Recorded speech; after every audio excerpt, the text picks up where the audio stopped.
Each fall, Darcy and I head to our favorite area in eastern Oregon to hunt deer. The country varies from pine-covered mountains to expanses of flat sagebrush plains. Where we hunt each year depends on what we find during the days before the season opener on Saturday, sometime around October 1st. We generally spend about 2 weeks scouting, and in some ways, this is the most enjoyable part of our hunt. Plus, we sure get to see a lot of deer. It takes us about 4 hours to get from Salem to our hunt area. We drag old Tonto, our trailer, over mountain passes and through the high desert on roads that range from highways to gravel roads and finally dirt stretches that are little more than paths. Then we set up camp. For us, the perfect camp is anywhere that everyone else isn't. We like to get away from the crowd and enjoy what nature offers us. Scouting is our excuse to go out and find a new adventure each day. Once we have camp set up, it generally doesn't take long for the neighbors to arrive. And sometimes they leave just as fast. Some are kind of noisy, like this magpie family, but I guess we're noisy to them too. We get as much of a kick out of watching the resident wildlife as we do looking for deer themselves. The first day scouting is packed full of anticipation. We start by driving around and looking at a few familiar spots, seeing if anything has changed since last time. Invariably, at some point, a deer or a number of deer will bound across the road and dart into the scrabble of brush on the other side. Our reaction is always the same question. Did you see any horns? Then we get out and pick through the brush with our binos, and if we're lucky, we spot the critters. Bleh. Bleh. So listen at him. He can't make that noise. Now, in the days ahead, we'll hike dozens of miles and scan ridges, creek bottoms, and meadows looking for deer, but the first are always seen from the cab of the truck. It must be some kind of law in the scouting profession. It's always surprising to me, and it really seems out of place, but we always encounter flocks of sandhill cranes circling the area and hooing their heads off. I guess they're headed for their wintering area, but they don't seem to be in too big a hurry to get there. Here's a pair of cranes taking a break from all the hooing and circling. They seem to be off the clock, so I guess it must be lunchtime. They look a bit like that big goofy cross-eyed guy on Sesame Street, actually. Now the work starts. We've got to hoof it to the top of the ridge and see if we can spot a buck, or hopefully a couple of them.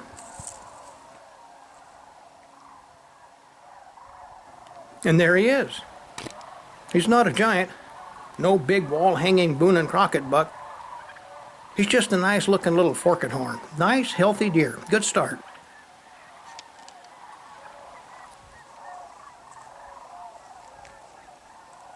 More walking and looking, and then, bingo!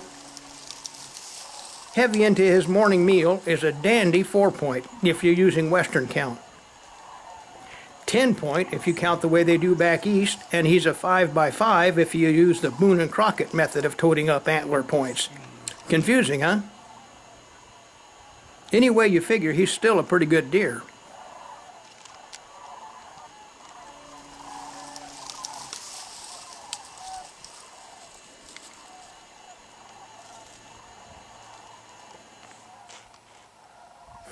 Well, we climbed all the way to the top, so we might as well keep looking. Oh yeah. Now that's a buck, and he's got a doe with him, but he's really concentrating on packing in the rations.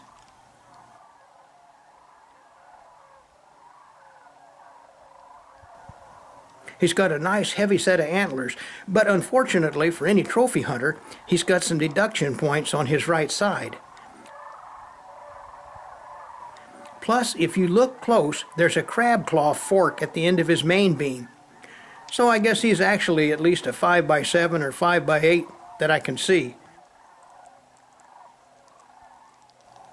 But he's still nice, and we'll watch him for a spell.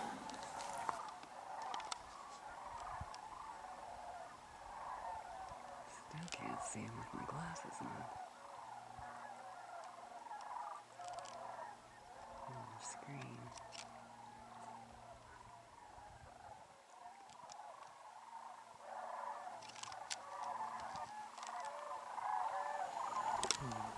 Well, head on down the trail.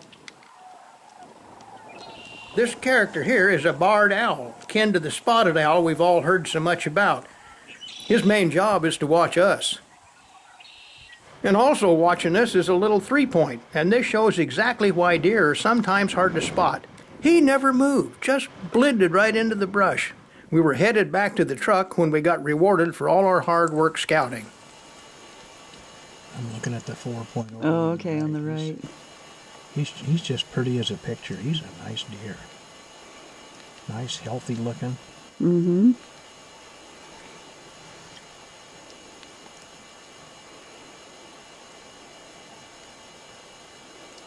Can I hoof at him? Mm-hmm.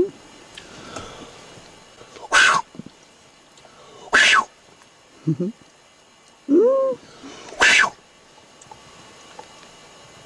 Point, point, point, point. Attention. Look at that. There's a calendar picture. Uh-huh.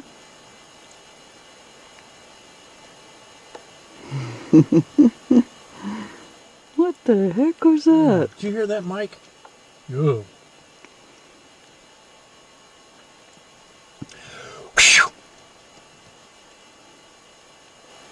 You're gonna come. What the heck was that? Mm-hmm. Are those people over there? Look, are they looking? Are those people? I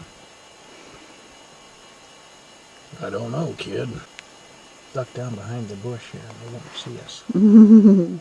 Sometimes scouting is amazing. Sometimes you draw a blank. Then you get back to the truck, drive a quarter mile, and almost run into Mr. Horns.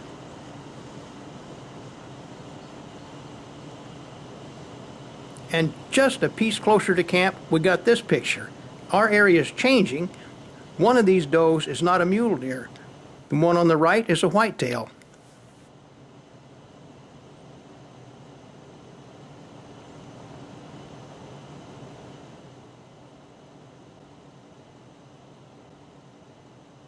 Then the rains came, and almost at our front door, It's raining, in case you haven't noticed.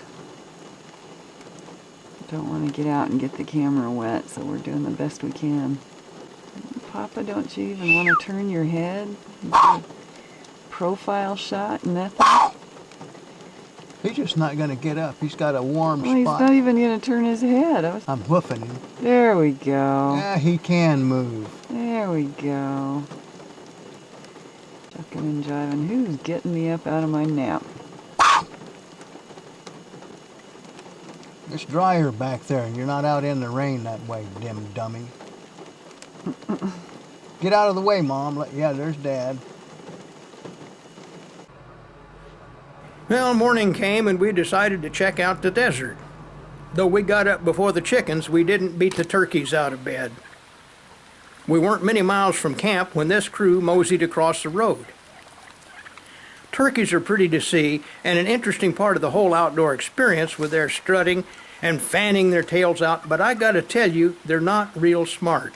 Here, a few strands of barbed wire has several of them totally baffled. A few can't figure out how to get over the fence, and you gotta realize they probably come this way every day. Not the smartest creatures on earth.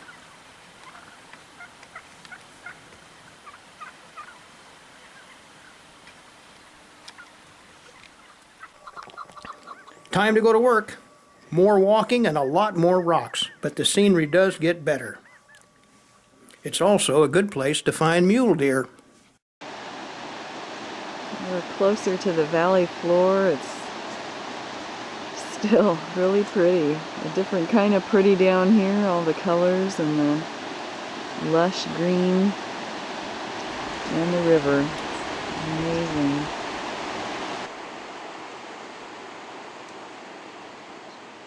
Our first spot of the day is this group of bucks. The bigger one is a 3-point, I believe, but he may have a little point or two hiding in there that could boost his total. The one chasing him down the hill here a bit is a 4-point, and he's got a buddy with him that's also sporting 4-point headgear. Didn't get a lot of chance to study him before they decided to leave, though.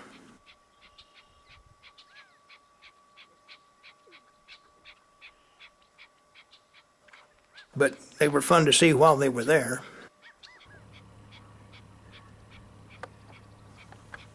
We didn't see any other bucks, at least not deer, but we did run into a nice antelope buck of about 13, 14 inches.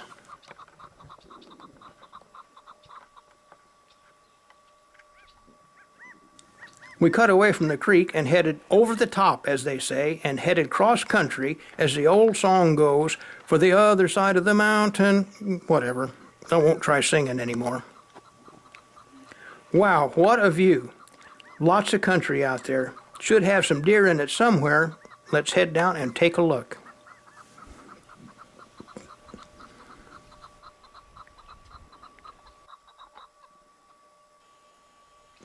Well, there are deer here, and we got here just in time to interrupt this dandy 4-point going about his morning chores. I expect he would have liked to have a newspaper. We watched him quite a while, and I guess that his rack had maybe a 2-foot spread. Nice buck, but not Boone and Crockett material.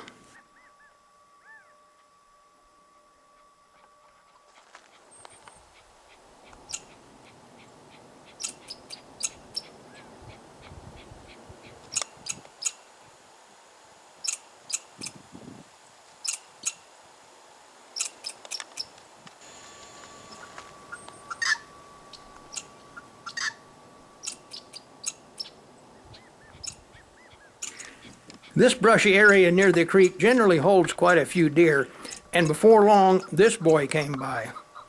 Now, he only had a 3-point rack, but just look at the body on this buck. Wow, what a hog. He must do nothing but eat.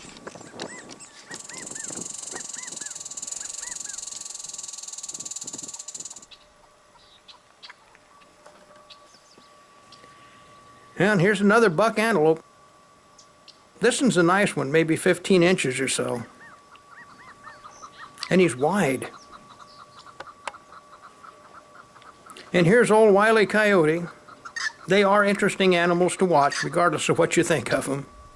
Now, this buck doesn't look too impressive at first from this angle, and it was awkward filming, so the quality is poor. I'm sorry, damn.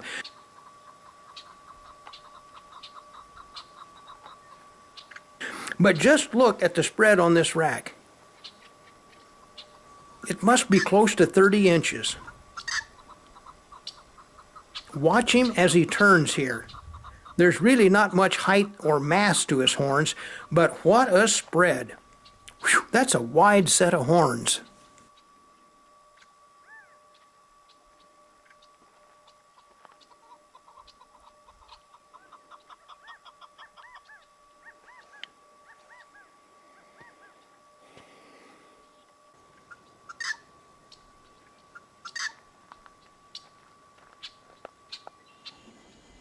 Darcy and I decided to call this group the Gentleman's Club because it was a group of 8 deer, all bucks, all sizes. They seemed to be happy with each other's company and just hung out together. There were several nice bucks in this group, but no monsters.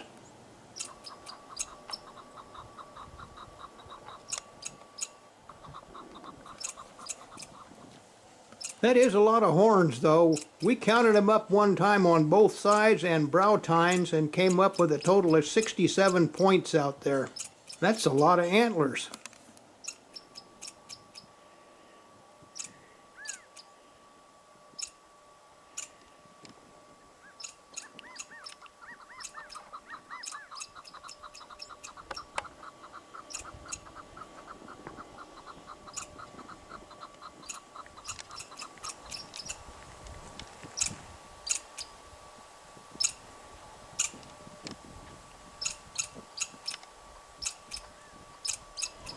All pretty.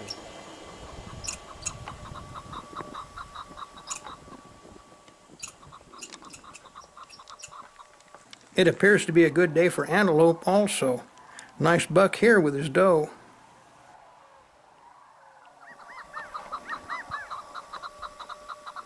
Now this is the reward for effort. I'll just let you look at these guys and not say anything more.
Nice, huh?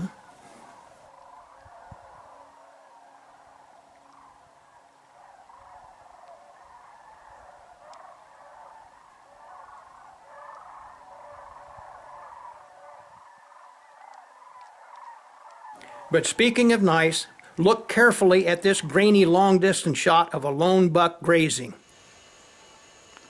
Whoa, do you see that set of horns that just came up?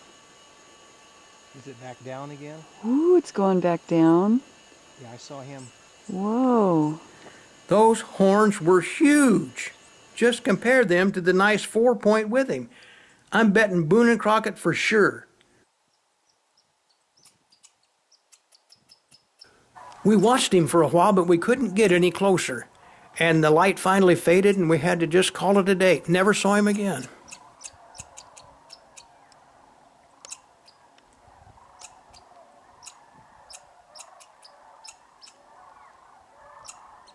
I'm often asked why I hunt. My answer is that at the end of the day, when you add up all your memories, you've got to ask, did I get a fair deal for using up a day of my life? My answer is always yes. It doesn't matter if you're talking elky-looking mountain meadows, dotted with flowers, desert sagebrush flats, heavy with the scent of juniper, or chucker-filled rimrock country. I'm just thankful for the good fortune that put me in the middle of it. In that way, I feel lucky. But you know, I've heard it said that deer hunting is mostly a matter of luck. I guess I would agree with that, at least in part. Lady Luck does have to smile on you. But I've learned over the years that the harder I work, the luckier I get.